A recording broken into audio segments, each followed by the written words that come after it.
नमस्ते छात्रों, मैं डॉक्टर प्रकाश उपाध्याय। आज हम सरोज स्मृति इस लंबी कविता के तीसरे भाग की सप्रसंग व्याख्या को हमारे चिंतन के केंद्र में रख रहे हैं। प्रसंग ऐसा है कि अब निराला की बेटी सरोज अपने यौवन में प्रवेश कर गई है। फूटा कैसा प्रिय कंठस्वर, माँ की मधुरिमा व्यंजना भर।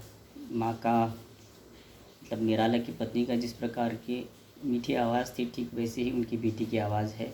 हर पिता कंठ की दुप्त धार, उत्कलित रागिनी की बहार। जैसे पिताजी की आवाज़ थी, माँ की आवाज़ थी, ठीक वैसा ही संस्कार उनकी बेटी की आवाज़ में आ गई है। बन जन्म सिद्ध गायिका तन्वी पुत्री के लिए प्रयुक्त शब्द है। मेरे स्वर की रागिनी विहल। जैसे निराला को लगता है कि जैसे मेरे स्वर को एक राग की तरह आलापती है मेरी बेटी। साकार हुई दृष्टि में सुघर, और वह देह से इतनी बड़ी हो गई है कि अब उसकी देह सुघर बन गई है, वो ब्याहने लायक बन गई है। शिक्षा के बिना बना वह स्वर है, सुना न अब तक पृथ्वी पर।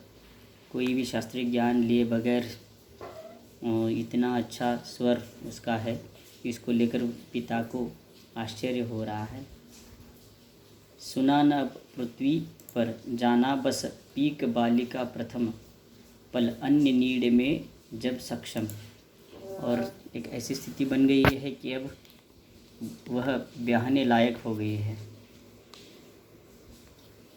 ब्याहने लायक हो गई है वो। भर करती ध्वनित मौन प्रांतर, और मौन में वह अपना स्वर भर रही है, और इस प्रकार का स्वर भर रही है कि अब उसका यौवन ही उसका स्वर बन गया है। तू खींच दृष्टि में मेरी छवि, जागा उर्मे तेरा प्रिय कवि। तुम्हें देखने के बाद मेरे मन में एक कवि का जन्म हो जाता है, और वह तरु पल्लव कली पुंज पुंज में अपने आवाज़ को गुंजरित करने लगता है। क्योंकि निराला छायावती कवि होने के नाते गीत उनकी प्रवृत्ति थी, और उस प्रवृत्ति को वह अभिव्यक्ति देते हैं अपनी कविता में।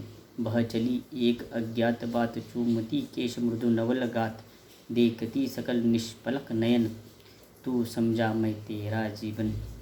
और एक यौवन का अज्ञात मृदु गंध और खुली केश रचनाएं, ये सब नवल गात मतलब कि एक नई कांति के साथ, और निष्पलक नयन से कवि उसको देख रहा है, और कवि इन सब भावनाओं की अभिव्यक्ति दे रहा है कि वह अब यौवन के प्रवेश द्वार पर खड़ी हुई है। दूसरा प्रसंग शुरू होता है यहाँ से। सासों ने कहा लग एक दिवस, एक दिन सासों की चिट्ठी आई, भैया अब नहीं हमारा बस, पालना पोसना रहा काम, देना सरोज को धन्य धाम। अब हमारी पालन पोषण की जिम्मेदारी ख़त्म हो गई है, और एक कुलीन वर देखकर तुम उसका ब्याह कर दो, और ये तुम्हारा धर्म है पिता के नाते बेटी का ब्याह करने का। अब कुछ दिन उसे साथ लेकर अपने घर रहो, ढूंढ कर वर। अब कुछ दिन तुम तुम्हारी बेटी को लेकर जाओ, और उसके लिए एक अच्छा वर ढूंढो। इस काम में, सरोज की ब्याह में हम भी हमारी ओर से उत्साह के साथ जितना भी सहयोग बनेगा विवाह के लिए, उतना करने के लिए हम तत्पर हैं। सुनकर गुनकर चुपचाप रहा, कुछ भी न कहा न अहो आहा।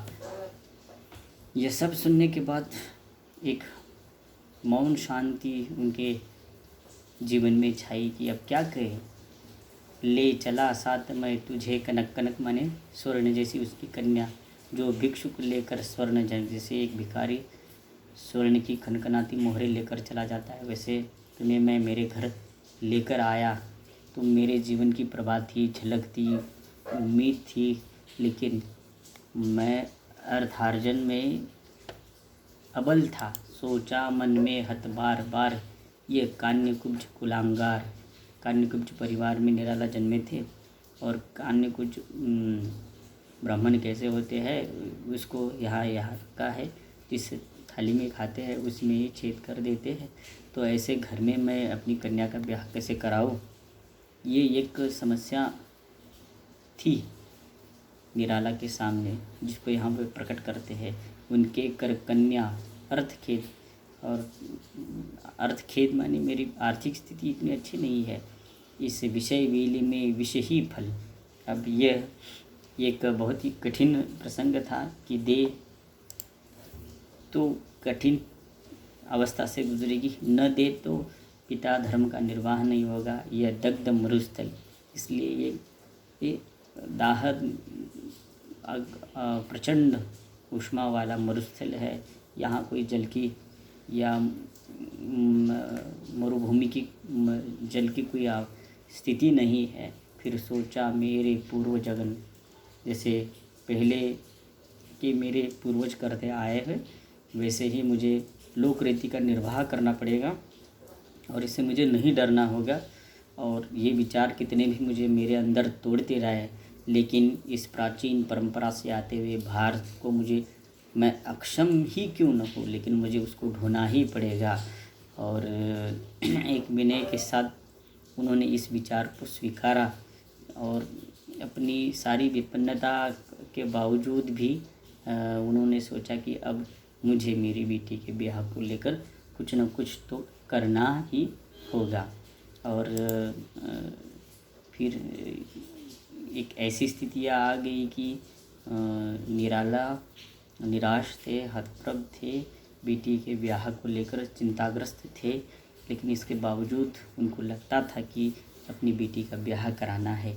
सरोज की मृत्यु के बाद सरोज के विवाह की स्थितियों का चिंतन करते हुए यहाँ निराला एक असहाय पिता की भूमिका में दिखाई देते हैं। सरस्वती की आराधना तो उन्होंने बहुत ही की, लेकिन वे लक्ष्मी पुत्र नहीं बन पाए या नहीं थे, और यही उनके जीवन की एक बहुत बड़ी विडंबना थी, जिसकी अभिव्यक्ति इन पंक्तियों में हुई है। इसके बाद का विवेचन हम अगले भाग में करेंगे। धन्यवाद।